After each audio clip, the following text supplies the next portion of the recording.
છો મારા વાલીડાઓ? હું તમારો ગામડિયો ગુરુ. આજે આપણે વેબ ડિઝાઇનિંગની દુનિયામાં પહેલું પગલું ભરવા જઈ રહ્યા છીએ. એની શરૂઆત થાય છે HTML થી. પણ આપણને ખબર જ હોતી નથી કે HTML જ કેમ પહેલા શીખવું. બીજું કોઈ વસ્તુ આપણે શીખવાની શરૂઆત ક્યાંથી કરે છે વેબ ડિઝાઇનિંગમાં? HTML થી. તો એ સમજતા પહેલા આપણે સમજીએ કે વેબસાઇટ શું હોય, વેબ એપ શું હોય. જો તમને એનો આઈડિયા આવશે કે વેબસાઇટ શું હોય, વેબ એપ શું હોય, તો એના પરથી આપણને ખબર પડશે કે આપણે HTML જ પહેલા કેમ શીખીએ છીએ. તો આવી જઈએ આપણે આપણી લેપટોપની સ્ક્રીન ઉપર. હવે આપણે પહેલા સમજીએ કે વેબસાઇટ એટલે શું.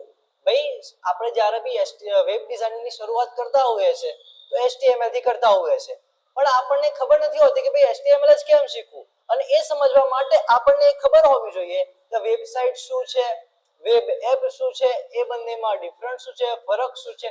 તો આપણે પહેલા સમજીએ કે વેબસાઇટ કોને કહેવાય. તો વેબસાઇટ અહીંયા ગૂગલમાં તમે લખશો abhipanchal.site, પહેલી જ આ એક વેબસાઇટ આવી જશે. હવે આને મેં શું કીધું? વેબસાઇટ. શું કીધું? વેબસાઇટ. આમાં તમને હું એમ કહું કે ભાઈ આ બી ચેન્જ કરો, તમે કરી શકશો? થશે નહીં. આમાં એમ કહું ભાઈ આ ચેન્જ કરી દો, થશે નહીં. તમે કઈ વસ્તુમાં ચેન્જ નહીં કરી શકો. આમાં તમે ખાલી શું કરશો? આમાં તમે ખાલી જોઈ શકશો કે ભાઈ કઈ રીતનું છે, શું છે, ખાલી દેખાવ. ખાલી શું થાય? દેખાય. પણ આ જગ્યાએ ઇન્સ્ટાગ્રામ, ફેસબુક કે કેનવા, આપણે કેનવામાં આપણે શું કરી શકીએ છીએ? લોગિન હોય, લોગ આઉટ હોય, કે ચેન્જીસ થાય, નામ થાય, કઈ બી તમારે જે ચેન્જ કરવું હોય કઈ બી વસ્તુ થાય, તો તમે આમાં કઈ ચેન્જીસ કરી શકતા નથી. તો આનું શું કહેવાય? વેબસાઇટ. પણ આનું શું કહેવાય? Web app. શું કહેવાય? Web app. એપ્લિકેશન જેવું જ જે હોય પણ ક્યાં રન થાય? બ્રાઉઝરની અંદર તમે સર્ચ કરીને કામ કરો તેને કહેવાય વેબ એપ. આની જગ્યાએ તમે એપ્લિકેશન ડાઉનલોડ કરીને કરો તેને કહેવાય એપ્લિકેશન. જે ક્યાંથી ડાઉનલોડ થાય? પ્લે સ્ટોરમાંથી. એટલે આ ફરક છે વેબ એપ, વેબ એપ. આ જ વસ્તુ આપણે જોઈએ થિયરિકલી કે ભાઈ વેબસાઇટ એટલે શું. વેબસાઇટ એટલે શું? વેબસાઇટ એટલે વાંચી શકાય એવી સાઇટ જેમાં તમે ખાલી વાંચી શકો. જેમ કે આ પોર્ટફોલિયો વેબસાઇટ છે એ. સિમ્પલ ઇન્ફો આપે, તમે બહુ બધું ચેન્જ કરી શકતા નથી. એક્ઝામ્પલ લાઈક સ્કૂલની વેબસાઇટ કોઈ હોય કે ખાલી તમે શું કરી શકો? વાંચી શકો. તેને શું કહેવાય? વેબસાઇટ. જેમાં તમે કદાચ થોડો મોટો ડેટા સબમિટ કરી શકો. ઓકે. ન્યૂઝની વેબસાઇટ, પોર્ટફોલિયો સાઇટ. તો આ બધી શું છે? વેબસાઇટ. લોગિન, અપડેટ, ચેન્જ જેવી વસ્તુ એક્ટિવિટી હોતી નથી. તમે એમાં લોગિન ના કરી શકો, અપડેટ ના કરી શકો, ચેન્જ ના કરી શકો. મોસ્ટલી કેવી હોય? સ્ટેટિક હોય. એટલે એને શું કહેવાય? વેબસાઇટ. પછી આવે વેબ એપ. વેબ એપ એટલે શું? વેબ એપ એટલે વેબસાઇટ જેવી જ હોય પણ તેમની અંદર વસ્તુ સાથે ઇન્ટરેક્ટ કરી શકો. એટલે કે લોગિન, એડિટ, અપલોડ, ડિલીટ, તો આ બધું તમે કરી શકો. આ બધું તમે ઇન્સ્ટાગ્રામ આપણે વાપરો છો, ક્રોમમાં જઈને વાપરો તો એ બધું કરી શકો. હા, તો એને શું કહેવાય? Web app. જીમેલ છે, ફેસબુક છે, કેનવા છે, આ બધું શું છે? આ બધું છે વેબ એપ. તમે તમારી વસ્તુ દેખી શકો છો અને ફેરફાર પણ કરી શકો છો.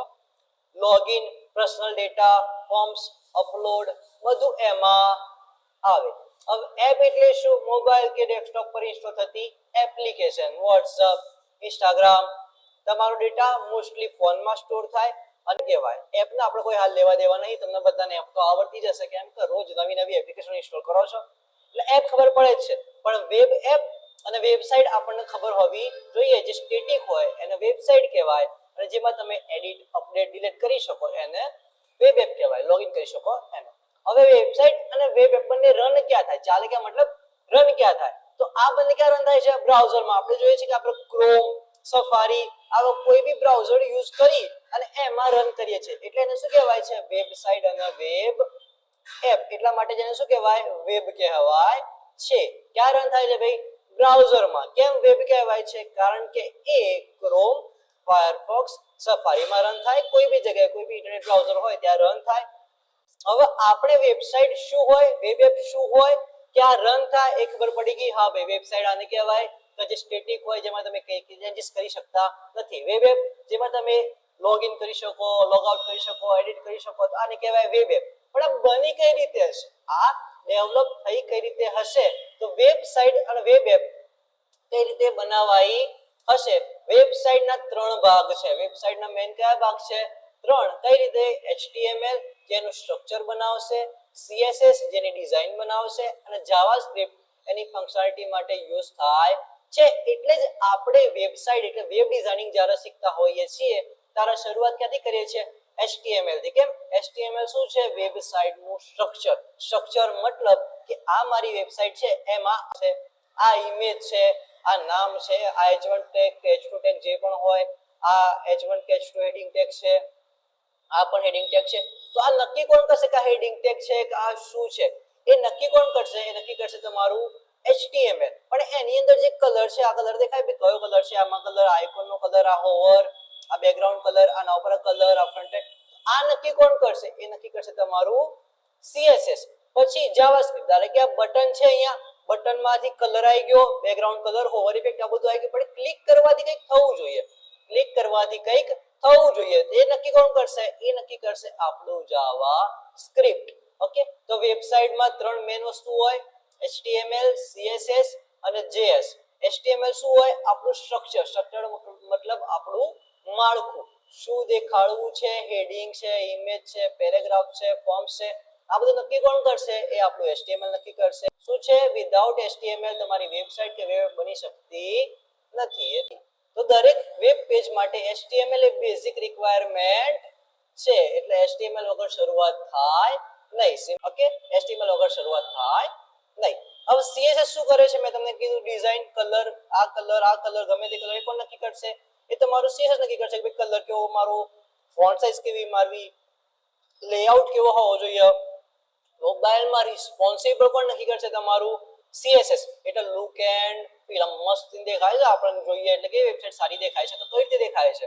કેમ? તો CSS મસ્ત લખી છે એટલા માટે. CSS આપણે સારી મારી છે એટલા માટે. CSS ના લીધે સારી રીતે દેખાય છે. CSS ના લીધે રિસ્પોન્સિવ મોબાઈલ ફ્રેન્ડલી બનાવવા માટે મીડિયા ક્વેરી શીખવી પડે, એ પણ સામાં આવે, એ પણ CSS માં આવે. પછી જાવાસ્ક્રિપ્ટ, બટનની ક્લિક ઉપરથી કંઈક થવું જોઈએ, animation, form validation, live update, આ બધું શામાં આવશે? તમારું JS માં આવશે. શું કરે છે? વેબસાઇટને વેબ એપ જેવો એક્સપિરિયન્સ આપે છે. જાવાસ્ક્રિપ્ટ વેબસાઇટને વેબ એપ જેવો એક્સપિરિયન્સ આપે છે. આપણે જોયું કે ભાઈ HTML શું છે, CSS શું છે, JS શું છે, પણ અમુક લોકોને હજી ખબર પડી ના હોય તો એમના માટે આપણે ઇમેજ થ્રુ જોઈશું કે ભાઈ બેઝિક ગાડી કે જેમાં કોઈ કલર નહીં, એન્જિન નહીં, તો ગાડી કેવી હોય? એકદમ સ્ટ્રક્ચર. એનું શું કહેવાય? આપણે ગાડીનું સ્ટ્રક્ચર છે. એમ કે ગાડીમાં કોઈ કલર ના લાગે, ખાલી એમને ગાડી ખોખું હોય, ખોખું ગાડીનું, એને કહેવાય સ્ટ્રક્ચર. પછી એ ગાડીમાં આપણે કલર લગાડ્યો હોય, તેનું શું કહેવાય? CSS. અને પછી એ ગાડીમાં આપણે એન્જિન લગાડીએ ત્યારે જ ગાડી કામની થાય, ત્યારે જ ગાડી યુઝ થાય, તેને શું કહેવાય? JS. તો સેમ આપણે ગાડીના એક્ઝામ્પલથી આપણને આઈડિયા આવ્યો. સેમ આપણું બોડી છે, તો આપણા હાડકા જે છે એ આપણું શું છે? સ્ટ્રક્ચર. એટલે આપણું HTML. આપણે ચરબી, કોક ધોળા, કોક કાળા, કોક મેદીવાળા. ઓકે, તો એ શું છે? આપણું CSS. પણ આપણું બ્રેન જે આ બધું મેનેજ કરે છે, ચાલી શકીએ છીએ, દોડી શકીએ છીએ, કૂદી શકીએ છીએ, એ શું છે? એ છે આપણું JS. આના પરથી આપણને ખબર પડે કે HTML કેમ જરૂરી છે, CSS બી કેમ જરૂરી છે અને JS બી કેમ જરૂરી છે. આ છે આપણું HTML, CSS અને JS. હજી એક ઉદાહરણ આપું. આપણું પાયો એકદમ ઘર પાયાવાળું ઘર હોય કેવું લાગે? જેમાં તમે કોઈ કલર નથી કર્યો, કઈ નથી કર્યું, ખાલી એકદમ ઈંટો ચડેલું, તો એ ઘર સારું લાગે નહીં. પણ એ શું છે? આપણું સ્ટ્રક્ચર. પછી આપણે એમાં કલર કરીએ, મસ્તી રંગોલી કરીએ, ને જબર લાલ પીળો કેસરી કલર કરીએ, તો એ શું છે? આપણું CSS. એમાં કઈ આપણે ફંક્શનાલિટી, પંખો ચાલુ થઈ જાય ને ભાઈ ઘેર બેઠા બેઠા મોબાઈલથી બધું સેટઅપ કરીએ, ભાઈ મોબાઈલમાં ઘેર બેઠા બેઠા પંખો બંધ કરી નાખીએ ને ચાલુ કરી દઈએ. આ બધું છે આપણું JS. તો HTML, CSS અને JS આ આપણું મેઇન વસ્તુ છે વેબસાઇટ માટે. જ્યારે વેબ એપ માટે આપણને બેકએન્ડ આવડવું જરૂરી છે. શું છે? બેકએન્ડ આવડવું જરૂરી છે.